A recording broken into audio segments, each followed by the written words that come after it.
So I have another privilege, which is to introduce our featured speaker, Eyal Press, who's written a book called Beautiful Souls, which has been warmly reviewed and I think speaks to some very important issues facing journalism and society. And so without further ado, our speaker, Eyal Press.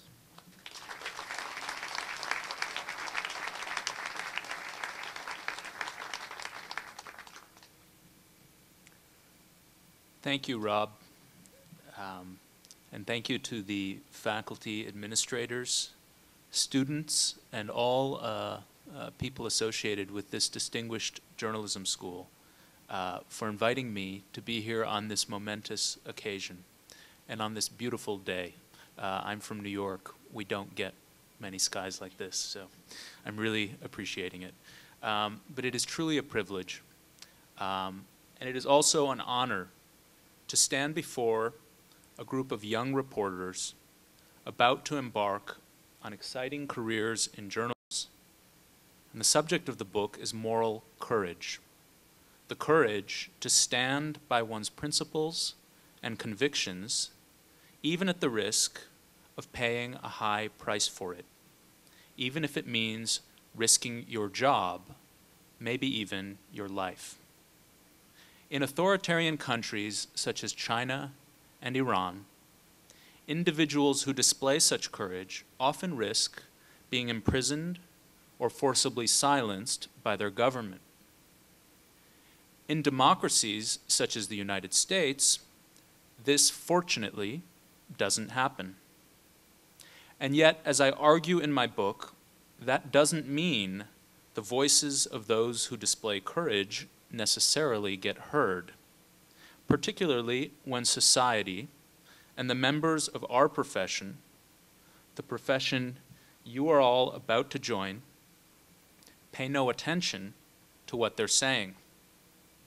Nothing in my book brought this home to me more vividly than the story of Layla Weidler, a Hispanic woman who, in the fall of 2000, started working as a broker at a financial firm in Houston, a job that understandably filled her with pride.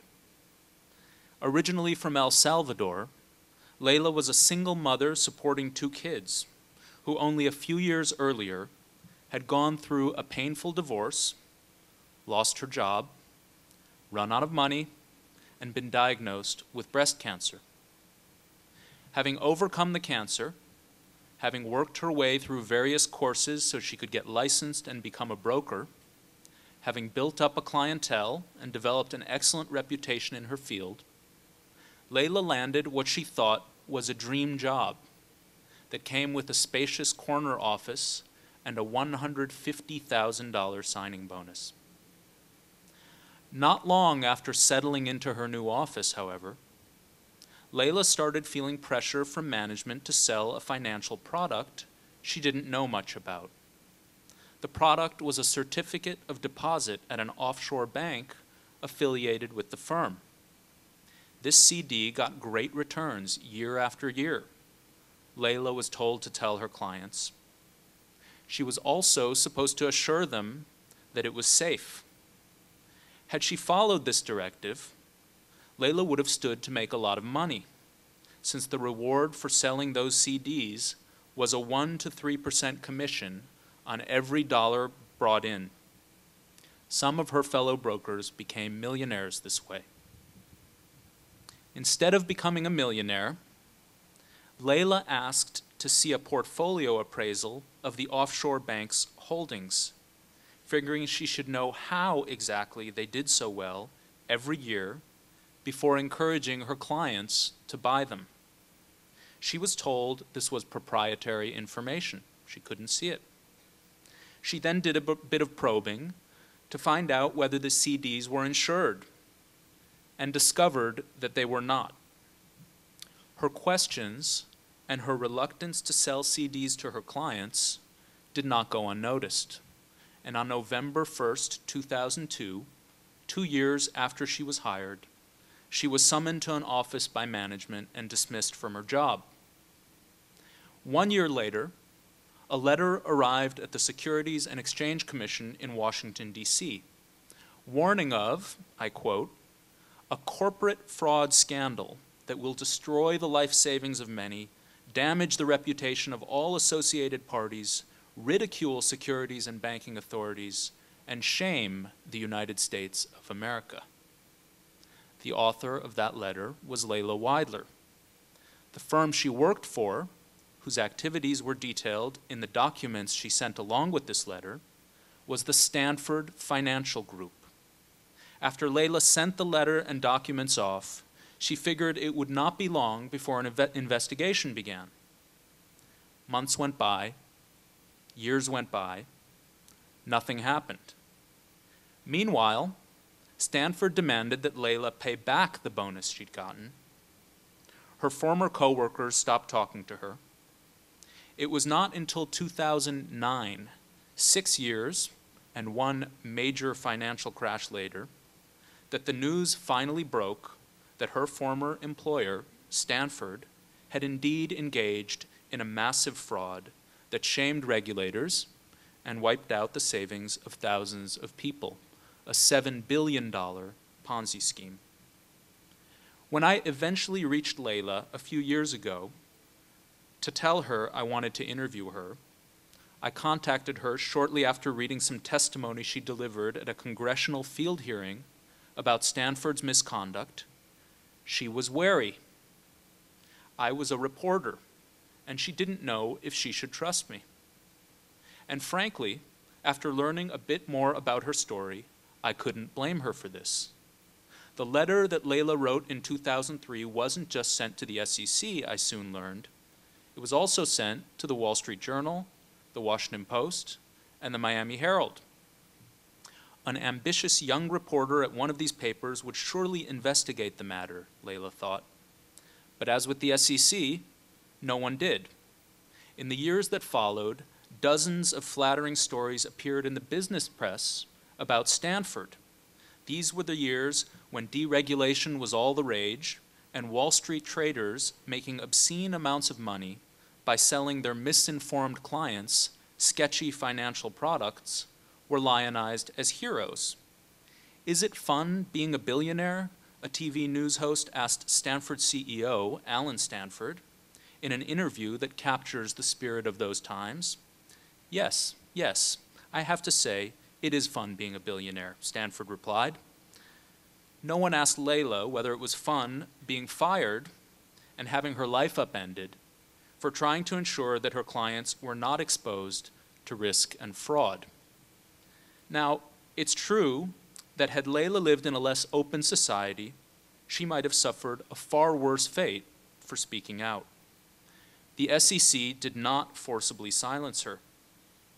Yet she ended up being silenced in another way, by being ignored.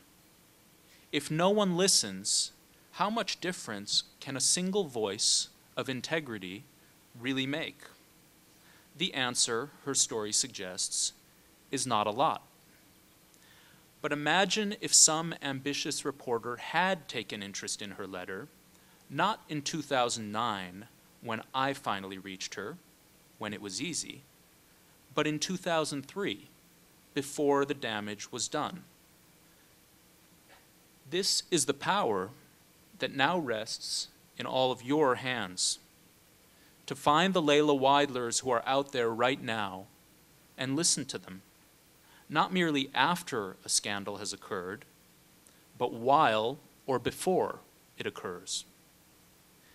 In the years to come, I believe each of you will come across people like Layla, individuals who speak out and display moral courage when it is risky and inconvenient. Sometimes it will be obvious already that these individuals deserve to be praised for having done the right thing. But sometimes it won't be obvious.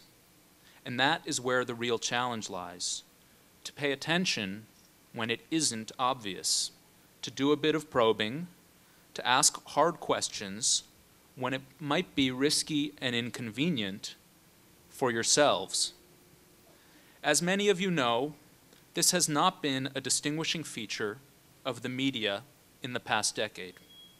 During the build-up to the invasion of Iraq, when journalists who asked hard questions about the Bush administration's misleading claims risked being viewed as unpatriotic, too few did so. During the years before the 2008 financial crash, when reporting on the greed and reckless conduct of some Wall Street firms was decidedly out of fashion, such reporting wasn't especially common, which illustrates that, for all our pride in serving as watchdogs and skeptics, journalists are perhaps no less susceptible to peer pressure and conformity than members of other professions are. We too want to be accepted and to advance our careers, which can lead us to silence ourselves. You, the next generation of reporters, have an opportunity to do better at this, to refuse to silence yourselves, to listen to your conscience, to pay closer attention to the dissenting voices in whatever country or field you cover, often lonely voices speaking out when it is risky and unpopular. Paying extra attention to them may not always win you instant gratification or immediate approval from the public and peers, but it can yield a deeper reward, a reward described to me by another character in my book, a military prosecutor named Darrell Vandeveld, who was sent to Guantanamo on what he initially believed was a noble mission, holding terrorists with blood on their hands accountable for their crimes. While at Guantanamo, Vandeveld experienced a crisis of conscience that led him to testify for the defense in the case of a detainee he came to believe had been tortured and imprisoned for a crime he did not commit, a detainee who ended up getting released by a judge after spending nearly 7 years in confinement. Like Layla Weidler, Vandeveld paid a heavy price for doing what he thought was right. He was released from active duty, ordered to undergo a psychological evaluation, and made to feel like a traitor. But he did not regret his decision, he told me, and the reason is that, at the end of the day, he could look himself in the mirror and know that he had remained true to his principles. I went to Guantanamo on a mission, he told me, and the mission that I achieved was perhaps my own salvation. Like Darrell Vandeveld, each of you will inevitably come to points in your careers where it will be challenging to remain true to the principles that led you to want to become journalists and reporters.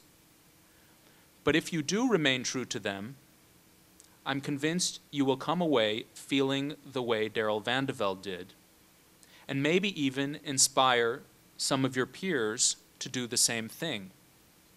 When one person displays integrity and courage, I learned in the course of writing my book, others often follow.